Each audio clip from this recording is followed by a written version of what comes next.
오늘 이 예배를 통해서 우리 하나님께는 큰 영광이 되고 저와 여러분은 하나님께서 주시는 놀라운 복과 은혜를 누리는 그런 시간 될 수 있기를 주의 이름으로 축원합니다. 여러분, 저는 선천적으로 길치입니다. 길을 잘 못 찾습니다. 오늘 올 때도 내비게이션을 켜고 왔습니다. 어젯밤에 하루 종일 핸드폰을 충전해 놓고 또 이따가 끝나고 어디 가야 되는데 이게 방전이 되면 저는 어디를 못 갑니다. 그래서 내비게이션이 저에게는 가장 중요합니다. 저희 동네에 마트가 있는데 아내와 가끔씩 지난주도 마트를 갔습니다. 갔다가 지하에서 올라오면 그때부터 멘붕이 오기 시작합니다. 나는 누구고 여긴 어디지? 매일 가는 마트인데도 불구하고 나와서 오른쪽으로 가야 될까 왼쪽으로 가야 될까 맨날 헷갈리는 거예요. 그래서 저 같은 사람한테는 다른 거 다 필요 없고 내비게이션이라는 거 하나만 있으면 되는 사람입니다. 내 생각이 필요 없고요, 내 감정도 필요 없고 고민할 필요 없이 그냥 내비게이션이 가라고 하는 대로만 가고 여기서 우회전하라 좌회전하라 시키는 대로 하면 되는 거죠. 그냥 따라가면 됩니다. 얼마나 편한지 모릅니다. 스스로 결정할 것도 없고요, 시키는 대로 하면 됩니다. 여러분, 저는요 가끔 그런 생각을 해봤습니다. 우리 인생에도 인생 내비게이션이 있었으면 얼마나 좋을까라는 생각을 가끔씩 하게 됩니다. 우리는 하루에도 수없이 많은 선택들을 하게 됩니다. 아주 작게는 오늘 뭘 먹을까, 무엇을 입고 교회를 갈까, 오늘 교회를 가는데 버스 타고 가야 될까, 아니면 기름값도 비싼데 버스 타고 갈까, 지하철 타고 갈까, 아니면 그래도 차를 가져갈까, 이런 수없이 많은 작은 선택들로부터 시작해서 조금 복잡하게는 내 자녀의 대학은 어디로 보내야 할까, 어떤 직장에 취직해야 되지, 내가 지금 아파트를 살 적당한 타이밍인가, 주식은 사야 될까, 여러분, 여러 가지 더 큰 선택과 고민들을 하게 됩니다. 이런 선택과 고민들을 할 때 만약에 누군가가 네가 하고 있는 이 선택이 지금 옳은 거야, 지금은 그렇게 하면 안 돼 라고 명확하게 알려주면 좋겠지만 사실 아무도 그렇게 우리에게 알려주지 않습니다. 그래서 매번 선택을 할 때에 늘 헷갈리고 주저하게 되는 것이죠. 만약에 누군가 나의 길을 미리 알려주는 사람이 있다면, 그리고 안내해주는 사람이 있다면 우리는 행복할 겁니다. 그런데 인생은 그렇지 않다는 거죠. 근데 여러분, 이런 고민은 오늘날 우리만 했던 것은 아닌 것 같습니다. 3,500년 전에 이스라엘 백성들도 똑같은 고민을 하며 살았던 것 같습니다. 하나님의 은혜로 광야에서 출애굽해서 광야로 나왔습니다. 백성들 역시 우리가 광야로 나왔지만 하나님께서 약속하신 언약의 땅으로 가겠다라고 해서 나왔지만 지금 내가 딛고 있는 이 발걸음, 이 방향이 맞는 것일까? 우리가 지금 이런 선택을 하는 것이 맞는 것일까? 수도 없이 그런 선택을 아마 했을 것입니다. 왜냐하면 여러분, 이스라엘 백성들에게는 지금 내리는 이 선택 하나가 광야의 인생의 길을 결정하는 중요한 운명적인 선택들이기 때문입니다. 오늘은 바로 이 문제를 가지고 한번 생각해 보고자 하는 것입니다. 광야로 나와서 갈 길을 몰라서 방황하는 이스라엘 백성들에게 하나님께서 어떻게 그들의 앞길을 인도해 주셨는지 이 말씀을 통해 생각해 보면서 여전히 우리도 수없이 많은 고민과 갈등 속에서 인생의 중요한 선택들을 해갈 때에 우리가 하나님의 뜻을 쫓아가면서 어떤 선택을 해야 할까, 그리고 주님께서 우리에게 길을 보여주실 때 우리의 반응은 어떠해야 할까를 이 말씀을 통해서 같이 생각해 보고자 하는 것입니다.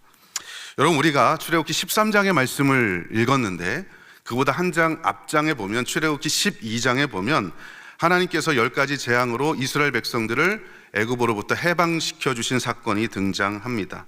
출애굽기 12장 51절 마지막 절에는 그 이스라엘 백성들이 해방되었다는 그 느낌을 이렇게 성경이 표현하고 있습니다.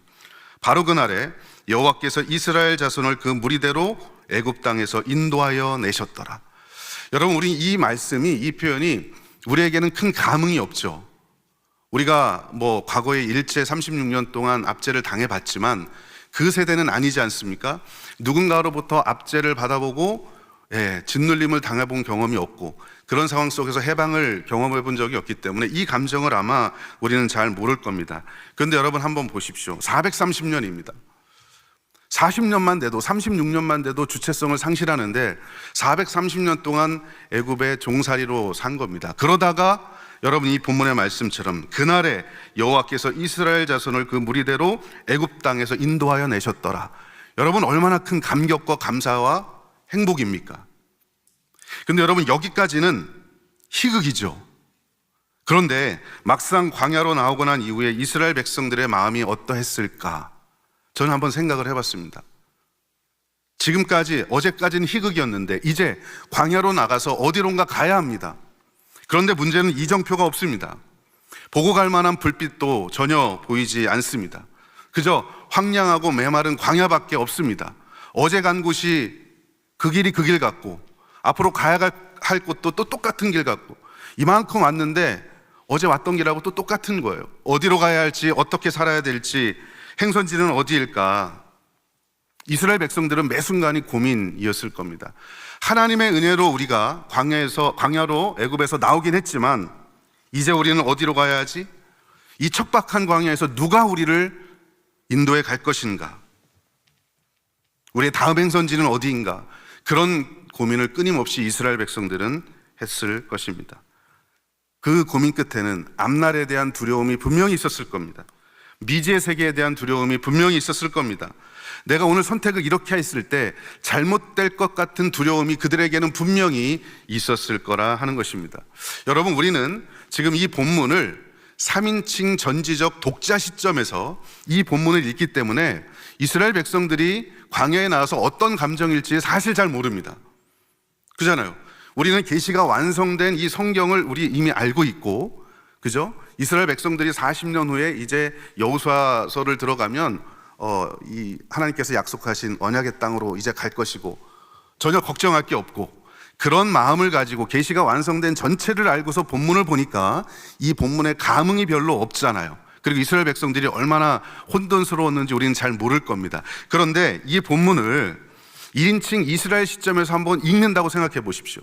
지금 여러분들이 광야에 뚝 떨어져서 아무것도 보이지 않는 칠흑 같은 암흑 속에 있다라고 생각을 해 보십시오. 분명히 그들은 이렇게 생각했을 겁니다. 이제 우리는 어디로 가야 하지? 이제 우리는 어떻게 되는 거지? 그래도 우리가 애굽에 있었을 때가 훨씬 더 낫지는 않았을까? 마치 여러분 인생의 어려운 문제를 놓고 어디로 가야 할지 모르는 우리들의 모습과 유사한 모습이 바로 오늘 광야 앞에 서 있는 이스라엘 백성들의 모습과 동일하다라고 하는 겁니다. 그런데 그렇게 깜깜하게 보이지 않는 광야에 서 있는 바로 그 순간에 오늘 출애굽기 13장 21절에 성경이 이렇게 말씀합니다. 우리가 읽었던 내용입니다. 여호와께서 그들 앞에서 가시며 낮에는 구름 기둥으로 그들의 길을 인도하시고 밤에는 불기둥을 그들에게 비추사 낮이나 밤이나 진행하게 하시니 낮에는 구름 기둥 밤에는 불기둥이 백성 앞에서 떠나지 아니하시느니라. 여러분, 우리가 너무나 잘 아는 본문입니다. 여러분, 구름 기둥과 불 기둥은 하나님의 언약의 신실하심을 보여주는 대상물입니다. 언약이란 무엇인가요? 바로 이런 겁니다. 나는 너희 하나님이 되고 너희는 내 백성이 될 것이다. 이것이 바로 언약의 핵심적인 내용입니다. 내가 너희들 인생 책임져 줄게. 나는 너희 아버지야. 나는 너희 하나님이야. 너희는 내 백성이니까 이방 민족과 달라. 너희들이 어떤 삶을 살든지 내가 너희들 책임져 줄게. 이것이 바로 언약의 핵심적인 내용입니다. 그 언약을 보여주는 징표가 뭐냐? 바로 구름 기둥과 불 기둥이라는 것입니다. 여러분, 이스라엘 백성들은요, 이것 자체만으로도 하나님의 인도하심과 신실하심에 감사할 수밖에 없는 거죠. 이스라엘에게는 큰 위로가 되는 겁니다. 볼 때마다 어디로 가야 할지 모를 때, 내가 서야 될지 멈춰야 될지 모를 때 언약의 대상물인 이 구름 기둥과 불 기둥을 바라보기만 하면 위로가 되는 거죠. 아, 우리 하나님이지, 내 하나님이지. 이방 민족의 하나님이 아니라, 저 사람의 하나님이 아니라 내 하나님이지. 마음에 늘 그런 안정감이 있었을 겁니다. 위로가 됐을 겁니다. 인생 내비게이션이죠. 게다가 여러분, 오늘 본문을 자세하게 살펴보면 우리가 2절밖에 읽지는 않았지만 13장 21절 앞부분을 이렇게 시작합니다. 여호와께서 그들 앞에서 가시며 라고 시작을 하고 22절 마지막에 백성 앞에서 떠나지 아니하시니라. 동일한 단어, 앞에서라는 단어가 2번 등장하죠. 앞에서 인도하시고 그들 앞에서 떠나지 아니하셨다. 여러분, 여기서 말하는 앞에서라는 말은요, 단순히 물리적으로, 즉 시간과 공간적으로 너희들 앞에 내가 있으니까 그냥 나만 따라와, 단순히 그런 말이 아닙니다. 이 앞에서라는 말은 존재론적인 우선순위를 말하는 겁니다. 내가 창조주야, 내가 너를 만든 하나님이야, 걱정하지 마, 나만 따라오면 돼, 네 인생 내가 책임져 줄게. 여러분, 이게 바로 앞에서 내가 너를 인도한다라는 그런 의미입니다. 히브리어로 보면 이 말이 단회적인 표현이 아닙니다. 앞에서 인도한다, 이게 내가 건건이 그냥 내가 오늘은 인도하고 내일은 인도하지 않고 이런 말이 아니라 연속적인 겁니다. 한번 인도하신 하나님이 끝까지 인도하겠다. 한번 네 인생에 간섭한 내가 네 인생에 끝까지 간섭하겠다. 할렐루야. 여러분, 이게 하나님께서 이스라엘 백성들에게 주신 언약의 말씀이라는 것입니다. 그러므로 여러분, 이스라엘 백성들은 고민할 필요 없습니다. 그냥 앞서 행하시는 하나님을 따라가기만 하면 됩니다. 고민할 필요 없고, 내 생각 필요 없고, 내 판단 필요 없고, 그냥 헷갈릴 때는 하늘만 보면 됩니다. 구름 기둥과 불 기둥, 하나님이 거기 계시고 임재하시고 함께 하시는 거기만 바라보면 인생의 모든 문제가 해결되는 것입니다. 여러분, 하나님께서 성경을 보면 언약의 상징물인 이 구름 기둥과 불 기둥이 나오는데요, 또 다른 언약의 상징물이 언약궤라는 것이 있습니다. 근데 성경은 재미있는 것이 이 언약의 상징물들을 묘사할 때 보면 거의 대부분 앞에서 먼저 가셨다라는 표현들이 종종 등장합니다. 우리가 지금 구름 기둥과 불 기둥을 살펴보고 있는데요, 출애굽기 14장 19절에 보면 성경에 이런 말씀이 있습니다. 이스라엘 진 앞에 가던 하나님의 사자가 그들의 뒤로 옮겨가매 구름 기둥도 앞에서 그 뒤로 옮겨. 여러분, 구름 기둥이 앞에 있는 겁니다. 지금 이 상황이 홍해를 건너는 사건입니다. 홍해를 건널 때도 구름 기둥과 불 기둥이 먼저 앞서 가셨다라고 하는 거죠. 신명기 1장 33절 말씀에 그는 너희보다 먼저 그 길을 가시며, 이 먼저가 앞에 있다는 말이죠. 장막 칠 곳을 찾으시고 밤에는 불로 낮에는 구름으로 너희가 갈 길을 지시하신 자니라. 광야 어느 곳에 있든지 내가 너희보다 앞서간다라는 말입니다. 삶의 모든 현실 속에서 하나님이 앞서가셨다라는 표현입니다. 뿐만 아니라 말씀드린 대로 구름 기둥과 불 기둥뿐만 아니라 또 다른 언약의 상징이었던 언약궤, 언약궤가 묘사될 때도 바로 앞서서 인도했다라는 표현이 여러 군데 등장합니다. 민수기 10장 33절, 그들이 여호와의 산에서 떠나 3일 길을 갈 때에 여호와의 언약궤가 그 3일 길에 앞서가며 그들의 쉴 곳을 찾았고. 지금 여러분 광야의 길을 가는 겁니다. 3일 길을 가는 겁니다. 길다면 길 수도 있고 짧다면 짤 수도 있는데, 길든지 짧든지 여러분 며칠 길을 가든지 하나님께서 먼저 행하신다라고 하는 거예요. 상황과 상관없이. 여호수아 3장 4절 말씀, 너희와 그 사이 거리, 여기서 말하는 그가 바로 언약궤를 말하는 겁니다. 너희와 그 사이 거리가 2000규빗쯤 되게 하고 그것에 가까이 하지는 말라. 그리하면 너희가 행할 길을 알리니 너희가 이전에 이 길을 지나보지 못하였음이니라. 지금 여러분 가나안 땅에 진입하는 그 순간입니다. 2000규빗 앞서서 가신답니다. 이스라엘 백성들은 2000규빗 뒤에 있는 거죠. 1규빗이 여기부터 여기까지입니다. 약 45cm죠. 그러니까 1000규빗은 450m입니다. 2000규빗은 얼마죠? 똑똑하십니다. 900m, 약 1km 정도 되는 거예요. 그러니까 여러분, 하나님의 언약궤가 이스라엘 백성들보다 항상 1km 앞서서 가는 거예요. 여러분, 이게 얼마나 큰 은혜예요. 어디로 가야 할지 모를 때 그냥 1km 앞에 있는 하늘 위에 있는 구름 기둥과 불 기둥만 바라보면 됩니다. 바로 이어서 3장 6절에도 이렇게 표현합니다. 여호수아가 또 제사장에게 말하여 이르되 언약궤를 메고 백성의 앞서 건너라 하매 곧 언약궤를 메고 백성 앞서 나아가니라. 가나안 땅에 진입할 때입니다. 여러분, 이와 같이 하나님은요 이스라엘 백성들보다 항상 앞서서 행하셨던 분입니다. 척박한 땅에서, 어두움과 두려움의 땅에서, 어디로 갈지 모르는 방향을 종잡을 수 없는 그 암울한 땅에서 하나님은 항상 앞에 가시면서 끊임없이 이렇게 말씀하십니다. 이스라엘아, 걱정하지 마라. 내가 너희보다 앞서가면서 네 길을 인도할게. 두려워하지 마. 네 인생 내가 책임질게. 여러분, 그 하나님이 오늘 저와 여러분의 하나님 되는 줄로 믿습니다. 우리는 연애할 때 오빠만 믿고 따라와 해도 든든하잖아요. 오빠가 아니에요. 나를 만드시고 창조하시고 지금도 내 인생에 친히 간섭해 주시는 그 하나님께서 걱정하지 마, 내가 앞서갈게, 나만 따라와. 그 하나님의 놀라우신 은혜가 저와 여러분에 있게 되기를 주의 이름으로 축원합니다. 여러분, 더 기가 막힌 건 뭔지 아십니까? 그냥 하나님이 야 뒤에 니네가 알아서 오고 내가 앞서갈 테니까 와, 이게 아니라 오늘 다른 성경 구절 신명기 1장 31절에 보면 하나님이 앞서서 가시되 어떻게 가시느냐? 우리를 안고 가신다라고 표현합니다. 성경이 이렇게 말씀합니다. 광야에서도 너희를 당하였거니와 사람이 자기 아들을 안는 것 같이 너희의 하나님 여호와께서 너희가 걸어온 길에서 너희를 안으사 이곳까지 이르게 하셨느니라 하나. 여러분, 성경이 뭐라고 말씀하십니까? 너희를 어떻게 인도하셨다? 우리를 안아서 인도하셨다라고 말합니다. 오늘 본문에 나오는 이 안아서라는 표현의 히브리어의 표현은요, 그가 너를 안으셨다 이렇게 돼 있고요, 짊어지고 가셨다, 이게 원어적인 의미입니다. 그러니까 여러분, 이스라엘 백성들이 원하든 원하지 않든 하나님께서 그들을 짊어지고 가시는 거예요. 힘들어 지쳐있는 영혼들을 짊어지고, 방향 감각이 없어서 지쳐있고 쓰러져 있고 넘어져 있는 여러분, 하나님의 백성을 주님께서 짊어지고 안고서 이스라엘 백성들을 인도해 가셨다라고 하는 겁니다. 그냥 야 내가 앞에 갈 테니까 니네 알아서 뒤에 따라와, 이게 아니라는 거죠. 그래서 여러분, 출애굽기 19장 4절에는요 이 똑같은 히브리어가 19장 4절에 이렇게 쓰여져 있습니다.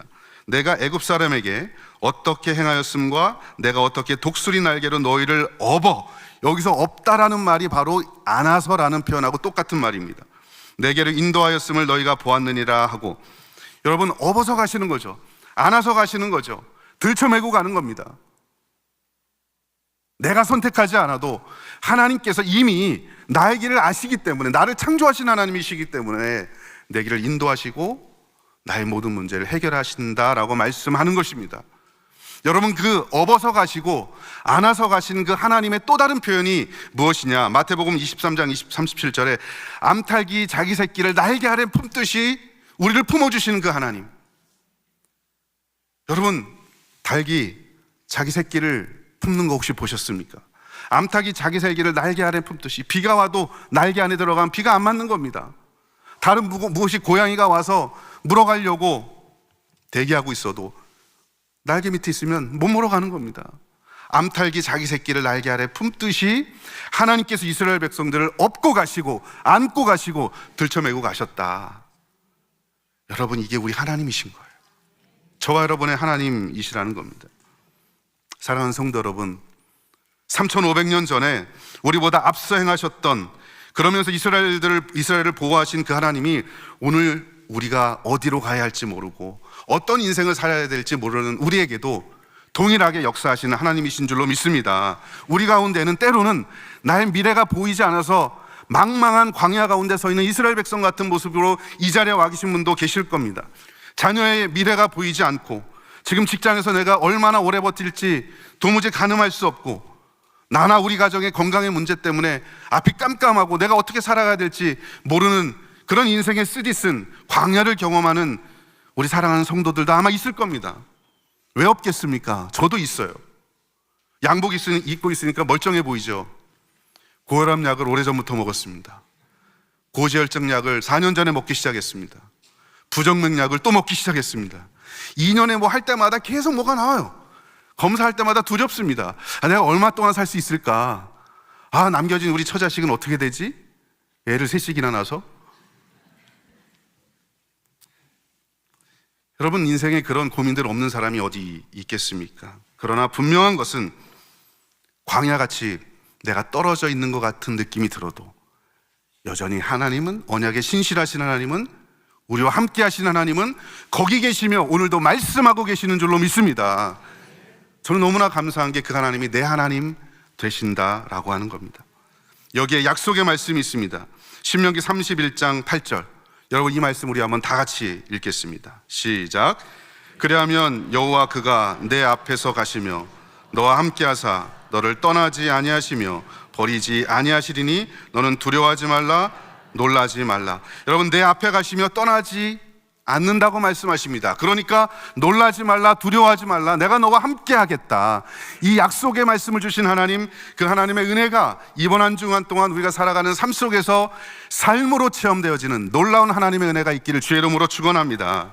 그러면 남아있는 건 이겁니다. 그렇게 앞에서 인도하시는 하나님에 대해서 우리가 어떤 자세로 그 주님을 바라보아야 할까? 우리가 어떻게 해야 될까요? 우리가 할 일은 딱 하나밖에 없습니다.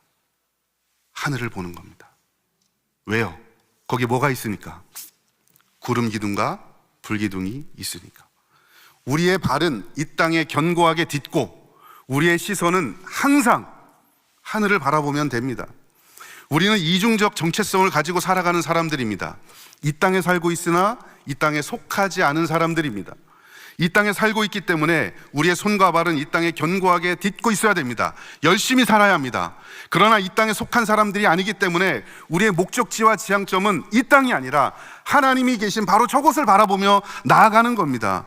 바로 저곳에 우리의 시야를 고정하고 주님께서 가라고 하실 때 가고 서라고 하실 때 서면 되는 거죠. 그게 우리에게 남겨진 마지막 사명인 것입니다. 여러분, 하늘만 보시는 우리가 됐으면 참 좋겠습니다. 저는 보시면 아시겠지만 생긴 것 같지 않게 시골 출신입니다. 어떤 분들은 생긴 것처럼 시골 출신이라고 말씀하시는 분이 있는데 제 고향은 시골입니다. 저희 집에 지금은 아버지도 돌아가시고 아무도 안 살지만 논이 좀 있습니다. 그렇다고 부자는 아닙니다. 저한테 가까이 올 생각하지 마시고요. 논이 몇 개가 있는데 어떤 논은 저희 동네 사는 곳이 양평인데, 양평 저기 골짜기인데 상수원이잖아요. 이 한강의 상수원이잖아요. 그러다 보니까 어떤 논은 이 강 옆에 있어요. 이런 논은 걱정할 게 없습니다. 왜냐하면 이제 지금 봄이잖아요. 봄이 되면 모내기를 하는데 모내기 하려면 물이 필요합니다. 물을 끌어올 게 걱정할 게 없어요. 그냥 흐르는 물 이렇게 고랑으로 물줄기만 바꿔서 이렇게 흘리면 돼요. 이런 논들은 전혀 걱정할 게 없는데 문제가 있습니다. 어떤 논이 문제냐면 산 밑에 있는 논이 항상 문제입니다. 지금이야 기계 또 과학이 발전해서 펌프로 물을 끌어올리면 되지만 그땐 그런 게 없었습니다. 그러니까 여러분, 그 산 밑에 있는 논, 그래서 비가 하늘에서 오기만을 바라는 논, 그런 논을 뭐라고 하죠? 이라고 대답하시는 분들은 시골 출신입니다. 크게 당당하게 대답하셨는데 저하고 별반 차이가 없는 천수답이라고 합니다. 하늘천, 물수, 논답자. 하늘의 물, 이게 비잖아요. 비가 내리기만을 기대하는 논, 이게 바로 천수답이에요. 봄의 농사꾼이 그런 천수답을 갖고 있는 농사꾼은요, 가슴 졸이는 겁니다. 어디 옆으로 바라볼 수도 없고 뒤를 바라볼 수도 없고요. 그냥 모내기 할 때쯤 되면 하늘만 바라보게 돼 있어요. 비가 안 오면 그의 농사는 끝나는 겁니다. 논농사를 못 짓고 그냥 밭농사로 다른 거를 심어야 되는 거예요. 쌀농사를 지어야 되는데. 여러분, 저는요, 우리 성도들의 마음이 바로 이 천수답을 가지고 있는 농사꾼과 같아야 된다고 생각합니다. 다른 거 기댈 데 없잖아요. 하늘에서 은혜가 내려와야만, 하늘에서 은혜의 단비가 내려와야만 오늘 살 수 있습니다라고 하는 그 하나님의 은혜의 단비를 기다리는 영적인 천수답을 가진 농사꾼들 다 될 수 있기를 주의 이름으로 축원합니다. 그래야 우리 인생이 형통하게 되는 거예요. 여러분, 의지할 게 많으면 하나님 의지하지 않습니다. 앞에 의지할 대상이 있고 옆에 있고 뒤에 배가 든든하잖아요. 의지할 대상이 많으면 하나님 의지하지 않아요. 근데 바로 이 천수답을 가진 농사꾼처럼 하늘에서 비가 내리지 않으면 아무것도 할 수 없습니다라고 하는 그런 마음의 갈급함을 갖고 있는 그런 농사꾼처럼 그런 성도들은 주님만 바라보게 되는 거예요. 여러분, 앞서 인도하시는 구름 기둥과 불 기둥으로 앞서 인도하시는 그 하나님만 바라보는 우리 될 수 있기를 주의 이름으로 축원합니다. 그런데 인간의 비극이 어디에서 발생하느냐? 하나님보다 앞서려고 할 때 우리의 비극이 발생합니다. 하나님보다 앞서려고 할 때 나타나는 첫 번째 현상이 뭐냐? 조급함입니다. 조급하면 문제가 터졌을 때 조급하면 기다려야 되잖아요. 하나님의 뜻이 나타날 때까지 기다려야 되는데, 저 구름 기둥과 불 기둥이 움직일 때까지 기다려야 되는데, 조급하면 그것이 움직이기 전에 내가 먼저 움직이고 사람 찾아다니고 유력한 사람 찾아다니면서 내 힘으로 그 문제를 해결하려고 합니다. 그때 바로 인간의 비극이 발생합니다. 대표적인 사건이 출애굽기 32장에 나오는 금송아지 사건입니다. 여러분, 출애굽기 32장 1절에 보면 성경에 이렇게 표현되어 있습니다. 백성이 모세가 산에서 내려옴이 더딤을 보고 모여 백성이 아론에게 이르러 말하되, 일어나라, 우리를 위하여 우리를 인도할 신을 만들라. 이 모세 곧 우리를 애굽 땅에서 인도하여 낸 사람은 어찌 되었는지 알지 못합니다. 여러분, 모세가 산에서 내려옴의 더딤을 보고 언약을 받으러 간 거예요. 하나님의 계명을 받으러 갔습니다. 그런데 더디 내려오잖아요. 더디 내려오는 그 모습을 보고 백성들이 조바심이 나기 시작한 거죠. 하나님, 눈에 보이지 않는 하나님이 계시다고 하는데 안 보이는 거예요. 지도자도 안 보이는 거예요. 조급한 거예요. 그래서 눈에 보이는 하나님을 만들기 시작합니다. 금송아지를 만들었습니다. 출애굽기 32장 4절. 그들이 말하되, 이스라엘이 이는 너희를 애굽 땅에서 인도하여 낸 너희의 신이로다 하는지라. 금송아지를 만들어 놓고 이게 우리의 신이다. 조급하니까, 눈에 안 보이니까 자기만의 신을 만든 겁니다. 여러분, 그렇게 조급해서 하나님보다 앞서갔을 때 이스라엘 백성들의 결론이 어떻게 납니까? 출애굽기 32장 28절에 보면 그날에 3,000명이 죽임을 당하는 비극을 경험합니다. 하나님보다 앞서가면 실패하게 된다는 거예요. 패망하게 된다는 겁니다. 우리 인생도 똑같죠. 내가 할 수 있을 것 같고 이 사람에게 의지하면, 내 뒤에 있는 든든한 재산에 의지하면 뭔가 할 수 있을 것 같지만 그렇지 않다는 거예요. 사무엘상 13장에 보면 이스라엘의 첫 번째 왕이었던 사울의 실패도 똑같이 하나님보다 앞서 행하려는 그 마음에서 비롯되었다는 것을 알게 됩니다. 본문에 보면 지금 사울이 이 블레셋과 전쟁을 앞두고 있는 장면입니다. 규례대로 전쟁을 하기 전에 7일 동안 기다려서 제사를 드리고 전쟁을 하려고 하고 있었습니다. 그런데 7일을 기다려도 사무엘 제사장이 오지를 않습니다. 아마도 사울은 불안했겠죠. 당연히. 왜요? 앞에는 블레셋 군대가 눈 시퍼렇게 오늘도 내일도 언제 쳐들어올지 모르고 대기하고 있습니다. 뒤에는 그 두려움에 사로잡혀서 백성들이 하나둘씩 떠나고 있습니다. 사울 입장에서는, 왕 입장에서는 두려움이 가득 차 있는 겁니다. 그러니까 그때 앞서가시는 하나님 보지 않고 내가 앞서가는 거예요. 그래서 자기가 하지 말아야 될, 제사장만이 할 수 있는 제사를 자기가 드리게 됩니다. 인본주의적인 행동을 하게 되죠. 여러분, 그 결과가 무엇입니까? 사무엘상 13장 14절에 보면 지금은 왕의 나라가 길지 못할 것이라, 왕의 나라가 망할 것이다, 길지 못할 것이다 라고 이야기합니다. 여러분, 사울 입장에서 항변할 수 있겠죠. 7일 거의 다 기다렸습니다. 그죠? 첫째, 7일 거의 다 기다린 거예요. 근데 안 온 거예요. 어쩌면 내 책임이 아닐 수 있습니다. 둘째, 제사를 안 드리고 가도 돼요. 안 드려도 제사장이 안 와서 안 드린 거니까 합리화할 수 있잖아요. 안 드려도 되는 걸 그래도 제사를 드리자, 그래서 드린 거예요. 항변할 수 있습니다. 그런데 하나님이 보신 건 뭐냐? 믿음이었던 거예요. 왜 나보다 앞서 행하느냐? 여러분, 이 사건 때문에 하나님께로부터 버림을 받습니다. 인간의 비극은 항상 그래서 내가 하나님보다 앞서려고 할 때 발생한다라고 하는 것입니다. 여러분, 우리도 똑같이요. 우리의 조급함 때문에 하나님보다 앞서려고 한다면 하나님은 우리의 앞길을 막으실 겁니다. 만약에 여러분이 하나님보다 우선순위로 두고 있다면 내려놓으셔야 됩니다.